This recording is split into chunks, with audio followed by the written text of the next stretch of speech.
Hey guys, welcome back to my channel. My name is Pierre Sapam and wishing everyone a very happy new year. Mayam khurumjari. Ngasigi video asi aingonda yam toina request torpa video ani haidi aigi DM da oigera dagi comment section da adum hangbo oigera aingonda yam toina hangan bu question ne do aina hana video ma tawgre basic requirements of a cabin crew haina adu tawra matung zumi khara doubt lebe yawe aduna Sigi question answer round sida ai dum khara aina khangba khara ai experience ki matung in clear tawjarake yam judge ti tobirakanu ke no habdi mi khuding ge experience tongale aina thengna jarak padagi aina khangba khara tu share tawjabani aduna question khara ji aina aingonda hangap khara de ngasi pathok jage duga adum answer tawjage video se khara sangi busi ai adursu khangning ma mi singi da makta di dum kana gani haina khalle aduna dum yengbiyo ma'am BMI aigi last ki video the basic requirements of a cabin crew ki video the BMI do ina lan high cre haidi 18 or them ne lupi gi na 18 to 23 gi manung da oigadaba lupa sing gi BMI na 18 to 25 ki manung da adu da engon the comment section da mi amana chumthore do gi da makte amna thagat cheri ki no haidi mar makte isu soiba khradi yaurkani haidi mi khudimok soida bangamde aduna soido khre haibada do correct to bibagi da makte am thagat cheri thank you che knees the white scars layer di moi accept torakatra knees the white scar lay bahai se depend tawe nangi scar do yamne visible oi targadi yamne prominent oi targadi khalakpai chances khar ne me hai tar yari ge dark laitaba visible oi daba sine ado ke gumba lai targa su concealer ga foundation na cover toba yaragadi udragadi kemta kaide che ki video se yam nungai aina khangningba mayam ama khangjare ado cabin crew gi tongan ba training tawdraga su oiba yabro aduga che gi cabin crew kamaina oino first of all thank you so much ai gi video se ai gi video si dagi kana ba lokthok pina bai damak ai video pakna di thagat te dorsu ke haini thagala kanda dum engon appreciate to bibagi thank you aduga hoi cabin crew training tawdraga su oiba yani am confident oi targadi training tawba kaisu compulsory oide ke gumba nangna final round go adum chang targadi airline duna dum thahum gi training pi gani duna tongan ba training tawbi daka ta de adurzu mi khar lei ko masadi amna under confident oijaba kem da khangdaba degi haidi masada personality yamna watpa communication gap khar lei ba haidi phajana ngang thokpo khotpa ngamdaba adurzu crew di oining ba mi sing hai tare ko moi sing gi damakta di hoi training yauraga chapna di phani haina khale haidi at least basic to khar khang targa di combine interview pi kai ke haini personality man develop to boda kar ta hai masagi ke haini skill sing do khar haidi improve to targa di dum kana gani haina khale do adu gi di yaw ke shukai de na khale che ai gi height se 5'2 di yaw phate 5'1 ne ai cabin crew oi bu sungya ya aroidra 5.2 height se 5.2 dagi di minimum hawe hai tare ko ado nang hope ti kai gano chances khar di lai nang phajana nangi personality develop to tar ga di hadi phajana nang confident oi tar ga di nang adum interview thajan ba chat pa yai kana khang khalak pa su yai haidi moina yam pam tar ga di duna adum try to haiwa height khitang watle haina du da yamna ke haini wakhal noi ta ba to wono dum phajana na sa do work tar ga confident oi tar ga di chances lai khalak pe ko dagi che aisu cabin crew yam oininge ado nupa di cabin crew oibada oiba pakna thengna tabasidi hai ko nupa su cabin crew oiba mayam lai akhoi manipur dagi pakna yaw da bewani dur su atei mapan lamgi mi sing ke hai tar koi apart from northeast nupa number lo yaw airline khuding makta aduga hoi northeast ki khoi maite macha pakna nupa yaw drise moina khang da beira kai gira di khang de na traga tasing no oining da beram di khangdre ado manipur da di nupa sing na doctor engineer gum oi wis ne hena pamne du gi mi na dom rom do ina keno to beram ni but cabin nupa na cabin crew oi bisu hujikan kishu ikai ningai leite thabak khuding mak chap mani thabak khuding mak loina respectable oi thabak nupa na cabin crew oi hai na kishu keno to ngai haningai leite obviously thabak hadi thabak ne aduna nupana oirgusu kem kai de haidi nang travel to ba phangi adagi nang lam explore to ba phangi mi myam ga una mi myam thingna ba phangi aduna yam thina ka haidi nupa sing du yam travel pam ba mi oi targadi sigi field sida dum lakpe ani degi international oigragadi tolopsi am chawi duna oiba kem kai di haina khale aduna nupa di namba oibadi oiba yawe dursu yamna masing yam wat pe wane dursu hena khang targadi hena oining targadi sigi field sida dum changba ke shu kai di hai tar ko amuko so hange nupa sing na cabin crew oiba si park na thingna dri se kai gino oibadi yai ado oining daba yauramba yai natraga khangdaba oiramba yai natraga moina sigi field se pamamdaba gi oiramba su yai ado hojik tap na mi north east ki mi sing haidi cabin crew da su nupa oiba phanam di yaure aduna aina haining badi khoi gi maitai nupa sing oi tar gu su manipur da gi oi tar gu su haidi ke haini cabin crew oire na hanthana yengo miteng do yingbe ga no cabin crew haisi amna sophisticated oiba job ne degi travel to khot pa loim phange duna nupa sing ju cabin crew oibe ai aduna oiba su yauna re dum hoi pakna una da be wa ne yam tang na budi thoe dur su oibe di dum yawe ko nupa sing ju I can speak Hindi properly but English is not proper kem kai de Hindi hajanba ado English ti khara proper heninge ke you know have di Hindi phajana haita tar ga su English to phajana haita ga di haidi laiba passengers sing haidi customer sing adum phajana communicate to bangam gani not only passengers haidi everyone haidi in the field of the aviation industry haidi mi amaga English is the international language so lam khuding dagi lakpa mi sing je haidi English tadi dumna loina ngange duna English ti khara fluent oheninge oi Hindi budi khoi gi India manung doina ngang na bagi wane du oi tar ga su English ti phajana heninge duna dang nasado English to so le high target English te khara work to biu ke na have di English haita badi khar di pharak tarni ke na have di lona doi pa doi me am se English tanga tani aduna English khara ngang ba hai target di khoi gi oina kana ningai ni adune haina hainin ba adegi che ai cabin crew am oininge suggest kita to biu cabin crew oininge high target su nasana khotna redi kemta kana de duna nang nasana cabin crew be am pam targadi adu haina sana dum hotna wa haidi ai cabin crew oininge harga hekta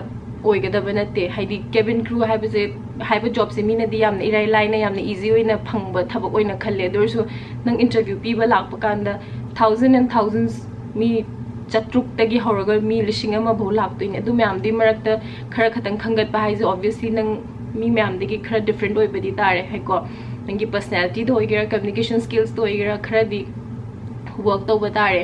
mina di rai line khan boina khalle cabin crew se dur su round kya no nangna haidi keno to disa du hujik ti interview gi process se khoina thaina aina thaina experience or pagadi yam thina khetnare aduna phajana work to haninge na sadu phajana communication skills phajana le hello degi personality phajana le hello adegi interview pi cha targadi company gi matang da phajana khango aduga nasagi height kika dag leibo khottaba requirements me am do nang meet to bra do hane yengo aduga interview pi ba chatlo dri soidana khangani salary je salary se kya no am ta haibir o cabin crew oibegi estimate oina khara ke haini lamsam oina hai ba targadi okay aviation haga airline gi salary se haidi fix leite ko chap chaba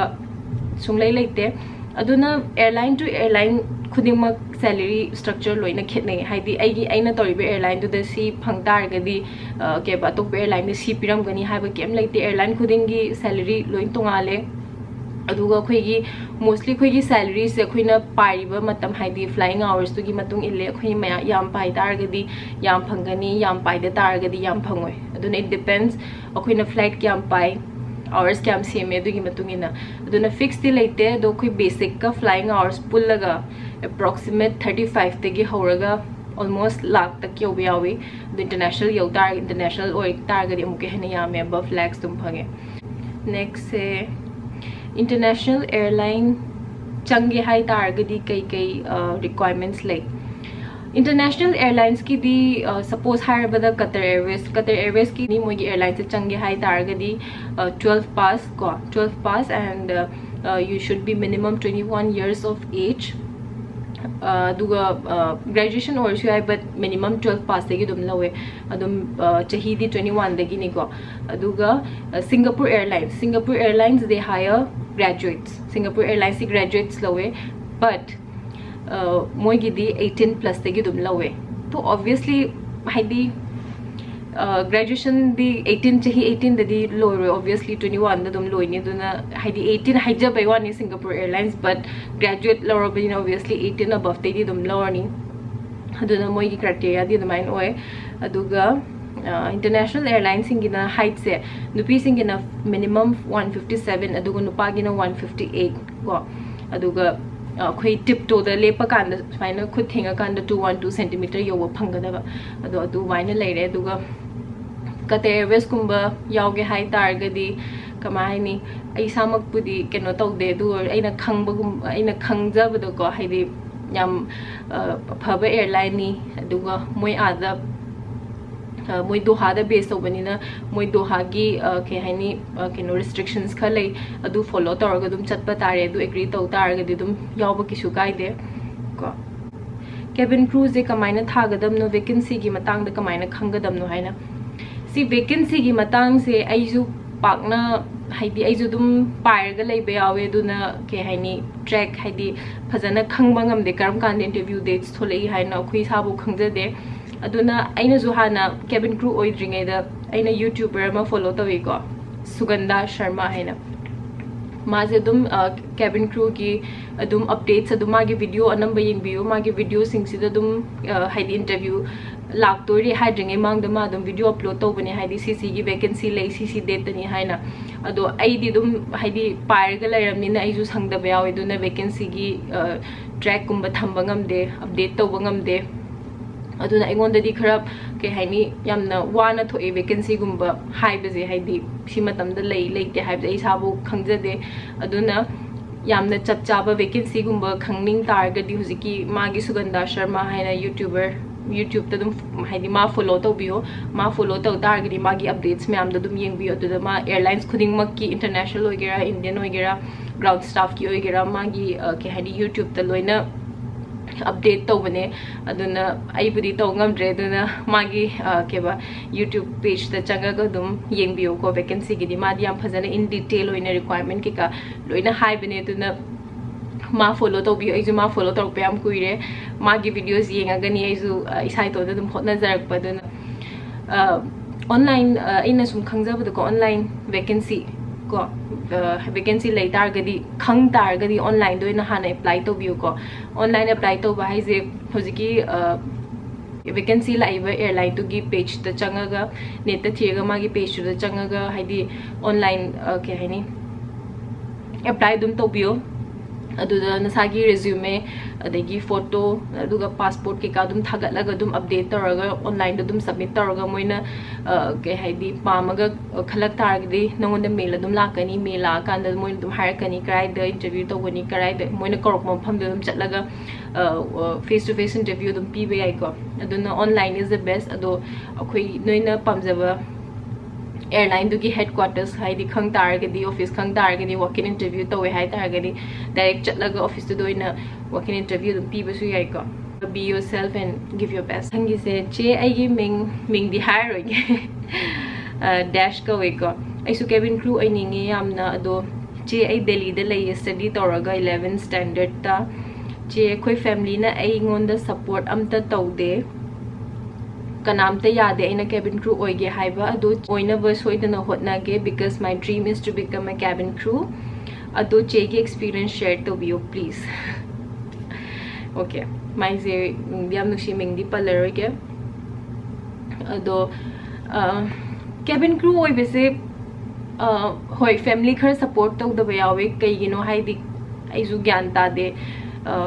cabin crew haiba thabak se kai haina launa bano khangde mina Manipur da haidi tasengna personally phajana khangda bagira natraga khangaga ohening da bagira hanadi haidi cabin crew obese mina haidi kya pamnaram de do hujikti haidi matamje change oira eko adigi cabin crew oiba habese yamna easy oiba thabak na de mina di cabin crew oire khole yamna mi ama hektana cabin crew oiba yabai tap to ina khalle adu sungna natte interview ase koina pira kan da khange haidi अखोइना सु expect सु तौ तौ दब questions कतने हंगे दो देगी competition level सु खुवांग अमा मी मैम दगी मरक त नंगोन चूज तो भाइजे you have to be different अदुना यामना लूबा प्रोसेस ने अदुना सा कॉन्फिडेंट ओइ तारगदी it's just like a piece of cake अदु इन हाइजनिंग बदी पेरेंट्स सिंग ना मोई मचा सिंगबु मोइना तोहनिंग थबक त दुम सपोर्ट तोबियो केबिन क्रू खतगी मतंग दसु नते अते मोइना तोनिंग ब फील अमा द ओइगेरा दुम याइगे दुम सपोर्ट तोबियो मोइना हराव हराव थबक तौजबा हाइबसी हाइदी मोइना हराव तारगदी ऑब्वियसली पेरेंट्स सिंग दसु दुम हराव हनबा ngमगनी हाइना खल्ले मी हाबिसि डॉक्टर इंजीनियर नत्रगा अचौब थबक आईएएस कुंबो ओरगा खता नुंगाइगनी नत्रगा प्राउड ओइनी हाबि लेते थबक खुदिंग मक यामना रिस्पेक्टेबल ओइ अदुना याइगेदी अंगांग सिंगना पाम्बा फील्ड दुम सपोर्ट तौबियो मोइबु पुकिंग थौगतपियो अदु हाइनिंगे दुगा मीगी ड्रीम्स तो हाइदी माना पामजब ड्रीम्स तो फंगद तारगदी माना नमफुदा तौब थबक तदि मा किसु नुंगसु नुंगाइरो दुगा डिप्रेशन जो चटकनी दुगा हुसिकान डिप्रेशन याम नानरे मी सिंगजे हाइदी वखल याम खंजनबा family responsibilities peer pressure degi mi haidi society ki khanba khotpa du myam do tobo hon amda husikan angang sing dei hona depression yam na nare degi suicide to be am yawe du na dugum case yam na thoe aduna dugum to bi gano angang na pami ba field du da haidi mai unchen biraga support tawraga ne hena angang do hena phagadra haina khalle adu cabin crew oi bada nupa oi gera nupi oi gera cabin crew oi bada keshu ikai ningai kem laite दुगा family ना support तौबी बा हाइबसे याम थीना चौथोकनिंगाई नि मीगी मचाना अदु ओइग्रे अदा ओइग्रे हारगा हाइदि केनो खन बना कानरोय इसागी चा आइना तो आइगी चाना तौबे थबक तो यामना हराउना तौजेनी माना नुंगाइदि यारे हाइना खल्लगा सपोर्ट तौबी बिदो अदुने हेना याम नुंगाइनि हाइना खल्लेगो अदो नंग हाइदी अगोंद सी हंगैबा मिस्टर डैश नंग ऑब्वियसली केबिन क्रू फजना पामे खंगे दो नंग पाम तारदी कन्विंस योर फैमिली को ट्राई वर्किंग हार्ड अदो नंग हुजिक क्लास 11 सु तम्मी बनिना you have lot of time to work on yourself 11 तम्मी बनिना हुजिक नसा द वर्क तौनिंगाय मतम याम लेरी अदुना नंग नसाना खंजरो नंगी वीक ओइबा पॉइंट्स करिनो नंग कई द सोली हाइबा अदेगी नंग केबिन क्रू ओइबेगी रिक्वायरमेंट्स तो यौब्रा यौदब्रा हाइना दु म्याम तो येंगागा नंग नसाना हुजिक ते होना वर्क तौ तारगदी it will be easy for you 12 pass तौर मतुंग द केबिन क्रू ओइबा दुना अदुदा सु होटना बियो अदो कन्विंसिंग ओइबा पार्ट तो खरदी वागनी हाइना खल्ले अदु ओइ तारगसु ऑल द बेस्ट नंग नसाना पाम तारगदी थबक खुदिंग म केम फंगोइदबा लेते को अचीव तौरोइदबा लेते दुना convince your family first work on yourself work hard all the best ये एक्सपीरियंस यामना नुंगाई हुजिक फोगिदी हाइदी आइना उनी खंदबा लमसिंग अदुम उबा फंगे अदेगी आइसु ट्रैवल तौबा पामबनिना लम अनोबा ट्रैवल तौबा लम मी अनोबा थेंगनाबा खोटपा याम थीना नुंगाई हाय तारे it's the best experience so far अदुगा आइना तौरिबा थबक से इसाना सु दुम पामजै दुना यामना हरावे अदुना आइगे एक्सपीरियंस दि दुम नुंगाई हाय तारे को नेक्स्ट क्वेश्चन से चे how to improve communication skill and how to boost confidence level work on your communication skills Hindi and English ना कंपलसरी ने दुना हिंदी एंड इंग्लिश तो फजना वर्क तो बियो अदुगा केबा how to boost confidence level boost तौगे हाय तारगदी बी योरसेल्फ अदेगी हाइदी नंगना तौरिबा थबक्तुगी मरमदा फजना खंगबा अदेदी फजना खंग तारगदी मीना थबक्तुगी मरमदा हंगक तारगसु नंग फजना कॉन्फिडेंट ओरगा ओइ तारगदी नंग फजना आंसर पीबसु ngमगनी अदुगा इन हाइनिंगबदी केबिन क्रू ओइनिंगबा याव तारगदी केबिन क्रू ओइनिंगे हाइना खता तुमिना लेसनगनो यारिगैदी नंगना सादा कई इम्प्रूव तब याय कई केनो तब याय है यूट्यूब ते वीडियोस मैम तो how to boost confidence how to you know have a good personality अदुगुम्बा यूट्यूब ते यारिगे खंगबा याबा अदगी तमजनिंगाय ओइबा वीडियोस मैम हुजि यूट्यूब ते मैम थोखरे को हुजिकती अदुना अदु मैम येंबियो कॉन्फिडेंस लेवल गिदी नसादगी अदुम थोकजरकनी हाइदि नंग सि थब अमा तौनी हाइ तारगदी आई कई के हाइनी सि थब अमा सि थब अमा सि तौनबे दमकता एंगोंदा कई स्किल्स नत्र पर्सनालिटी लेबा दरकार ताइ हाबदो खंगदोगा दुदो वर्क ऑन तौरगा फजना के हाइनी नंगी बेस्ट लेवल पी तारगदी दुम तौरबा थब खुदिंगमक्ता दुम माइ पाकनी हाइना खल्ले दुना नसागी वीकनेस अदुगा स्ट्रांग पॉइंट्स दुम फजना वर्क तौबियो दुना सुदुम हेल्प तौगनी को दुगा नेक्स्ट क्वेश्चन से केबिन क्रू ओइबसे नुपादी चही के आदगी यागे नुपी नुपा चप माने cabin crew ओगे हारगदी class 12 हेक pass तौरगा अदुम ओइबे यारे को 12 pass तौरगा 18 plus दगी अदुम 18 दगी अदुम होबे यारे दुना नुपी गा नुपा के सु खेनाबा लेते fluent hindi haitresu yaw khara lei hai sidi question na te ko ai comment irakpa comment ne do aina sum correct tau jage hai na dum khangat pa question ne ko hindi fluently ngang ba haita ba yawram ba yai ko adudi haidi 100% da 10% khat oiram gani ko hindi khangdaba do obviously nang aviation industry de changa di hindi english khangba je haidi compulsory ne obviously nang announcement tor pa kan de hindi or english da both ani mak ta tor ka dam ne adu interview khara dadi haidi interview khara dadi airlines khara dadi interview lo ba kan da dum hindi da khoi gi che macha ma pir ga adu de gi dum hindi da pahale ko hindi na iba sing do hindi da pahan be yawe adu na hindi abje yamna neglect to ba phatte ke you know habidi akhoina india da dum pai ban india da de number hindi ngang ba passengers number thingna gani aduna moigasu communicate tawna bu hotna bada hindi gyan taba duga khara ngang ba hibadi darkar tai ko mina di adum pangkhan da khanaram be ai nga haitresu yawe punga yausale kaina du basic khara khang dar ga di dum phai do amuke hena khanga ga di akhoi sagi kana jabne do notice sing je mina hindi pa nga haitabagi mina khara ushitabu su yawe adu phajana haitar ga di yamna chauthok ningai ni ko english ru or hindi or fluently ngang ba hibisni hena khoi de hena kana janingai ni adu haininge ko aduga next question sina che hindi se ngang budi hai adu bu ibadi haite si depend the way do hindi ngang ba hairaga di adum ke shukai de haidi iba haitraga su ke shukai de airline khar de lai hindi iba ngang ba compulsory oi ba ko ado airline khar de oi de na ngang bu hairaga di dum yare aduna iba haitra su ke shukai de ko most trusted oi ba aviation academy am ta haibiyo taseng na harba da most trusted hyper came later aviation ke hani academy khuding mak nong da cabin crew ohen gani have guarantee kem ta pi de ko hidi aviation academy gumba join tawning tar do su trusted oi beze khar thaja badi watle do na changdringai da ko hidi changding tar ga di changdringai da hana hujik institution gi matang du da or academy gi matang du da phajana thigat pi o du da gi placements kya lei oi gre du ga moise cabin crew khata gi placements pi brana traga atai gi su pi bra ke have di academy khar lei aviation hidi cabin crew heni har go hotel industry rom da injan ba ko du gum su myam lei atu depend the way hujik person to person du gi matung in le aduna hana phajana thigat pi o keno du gi matang da du ga join to bio haining ko aviation academy gumbadi ma'am she cv do kamain tawdoi no isa gi maramdani haibadi khangjai ado kari karamba paper da rule igadabano rule laibro amta haibro hai ko cv gi matang da di google da degi youtube ta ma'am laigre ko basic haidi resume kamaina sem gadam no haina du do google to haninge google to biro traga youtube ti yengo haidi resume kamaina sem bano thabak khuding gi tongan resume loin lei ai ke ma haidi no phajana aizu cap khangbo oidam ni na ko ai gi site te di adum